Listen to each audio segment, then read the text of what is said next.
PT Bank Sentral Asia Tbk memutuskan pembagian dividen interim tunai senilai 6,77 triliun rupiah untuk tahun buku 2025. Dividen ini merupakan bagian dari pembagian laba kepada pemegang saham yang akan dibayarkan pada bulan Desember 2025.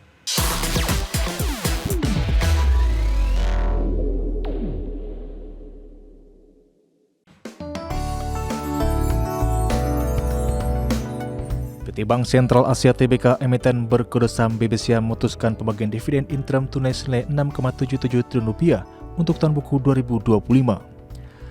Keputusan ini menjadi bentuk komitmen perusahaan dalam memberikan imbal hasil kepada para pemegang saham. Besaran dividen tersebut setara dengan 15,6% dari laba bersih yang diatribusikan kepada entitas induk hingga kuartal 3 senilai 43,40 triliun rupiah.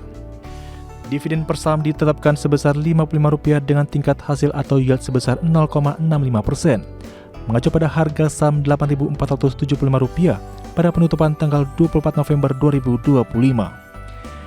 Hingga tanggal 30 September 2025, perusahaan memiliki saldo laba ditahan yang tidak dibatasi penggunanya sebesar Rp252,05 triliun. Total ekuitas perusahaan juga tercatat mencapai Rp276,64 triliun, menunjukkan fundamental yang kuat. Pembagian dividen interim tersebut telah disetujui direksi dan Dewan Komisaris pada tanggal 24 November 2025.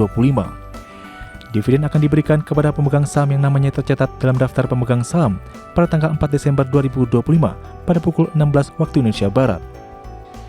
Jadwal pembagian dividen interim meliputi tanggal kam dividen di pasar reguler dan negosiasi pada tanggal 2 Desember 2025, serta tanggal ex dividen pada tanggal 3 Desember 2025. Pemberian dividen interim dijadwalkan pada tanggal 22 Desember 2025 setelah seluruh mekanisme pencairan di pasar tunai dan reguler diselesaikan. Tim Liputan IDXNL.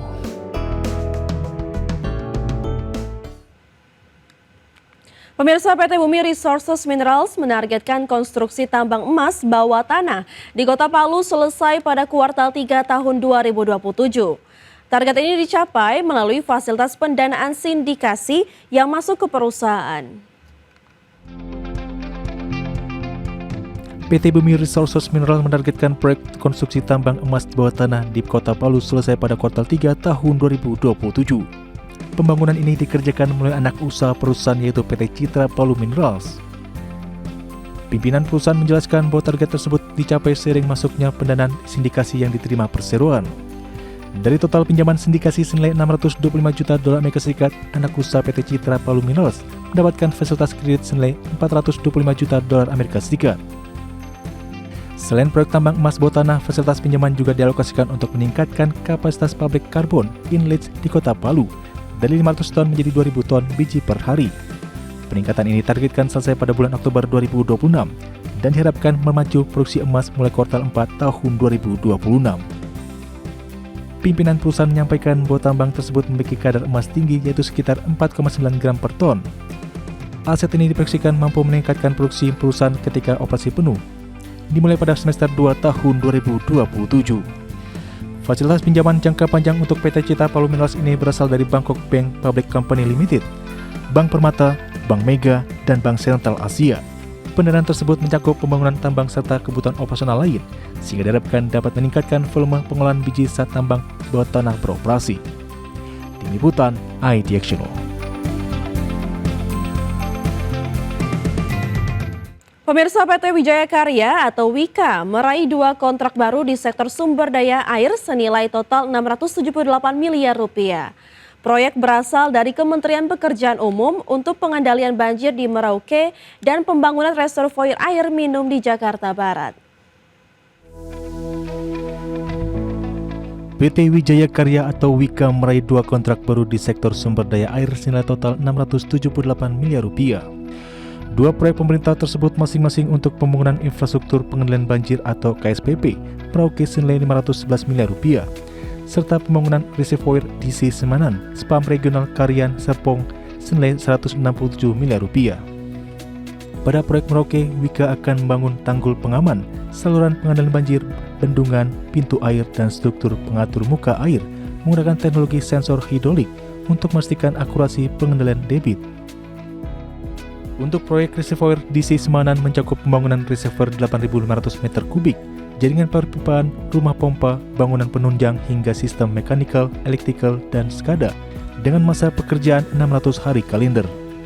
Infrastruktur ini akan menopang distribusi air minum dari IPA Semanan pada tahun 2026 hingga 2027 untuk area pelayanan Pam Jaya, termasuk DMA Semanan 3 dan Meruya Utara 1. Adapun Wika menyebut proyek reservoir sejalan dengan target RPJMN 2025-2029 untuk meningkatkan akses air minum aman menjadi 43% pada tahun 2029. Saat ini capaian nasional baru 20,49%. Sehingga pembangunan fasilitas pendukung seperti DC Semanan menjadi penting untuk mengejar kekurangan 22,51%. Wika menegaskan komitmen menghadirkan solusi konstruksi tangguh dan berkelanjutan sekaligus memperkuat peran perusahaan dalam pembangunan infrastruktur nasional. Berbagai sumber untuk IDXchannel. PT Chandra Daya Investasi Tbk memberikan fasilitas pinjaman senilai total 140 juta dolar Amerika kepada 2 entitas usahanya di Singapura. Pinjaman ini diberikan untuk mendukung pengembangan operasional di sektor tenaga listrik dan infrastruktur. PT Chandra Daya Investasi Tbk emiten berkode saham CDIA memberikan fasilitas pinjaman senilai 140 juta dolar Amerika Serikat atau setara 2,31 triliun rupiah kepada 2 entitas usahanya di Singapura. Pendanaan ini menjadi bagian dari komitmen perusahaan dalam memperkuat kinerja unit bisnis di luar negeri. Pendanaan tersebut disalurkan melalui anak usaha Aster Asia Alpha kepada Aster Port and Terminal dan Aster Power. Berdasarkan perjanjian pinjaman yang ditandatangani pada tanggal 20 November 2025, pinjaman sebesar 80 juta dolar Amerika Serikat diberikan kepada Aster Port and Terminal dan 60 juta dolar Amerika Serikat diberikan kepada Aster Power. Fasilitas pembiayaan ini memiliki jangka waktu hingga tanggal 30 November 2035 dengan seluruh mekanisme penyelesaian sengketa mengacu pada Singapore International Arbitration Center. Penerapan standar praktik internasional ini dipilih untuk memberikan kepastian hukum bagi semua pihak. Dalam keterbukaan informasi Bursa Efek Indonesia, perusahaan menjelaskan bahwa Aster Port and Terminal dan Aster Power adalah entitas strategis yang bergerak di sektor transmisi, distribusi, dan penjualan tenaga listrik. Kedua perusahaan saat ini sedang mengembangkan operasional di Pulau Jurong dan Pulau Bukom yang merupakan kawasan industri penting di Singapura. Manajemen menegaskan bahwa pemberian pinjaman ini diperlukan untuk memastikan proyek dan kegiatan operasi kedua entitas tersebut berjalan optimal. Langkah strategis ini diharapkan mampu meningkatkan kesinambungan bisnis grup serta memberikan nilai tambah bagi perusahaan di masa mendatang. Tim Liputan IDXchannel.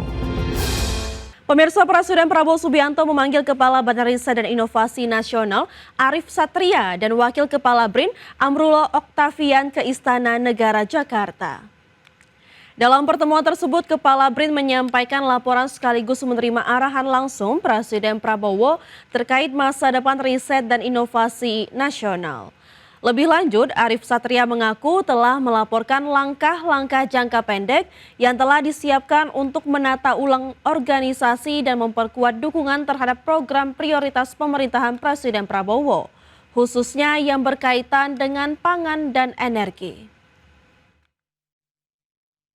Ya tentu kami berusaha untuk mendapatkan arahan dari beliau terkait dengan arah pengembangan BRIN ke depan. Karena BRIN yang fokus pada penguatan riset dan inovasi ini bisa mensupport berbagai program-program strategis dari Pak Presiden.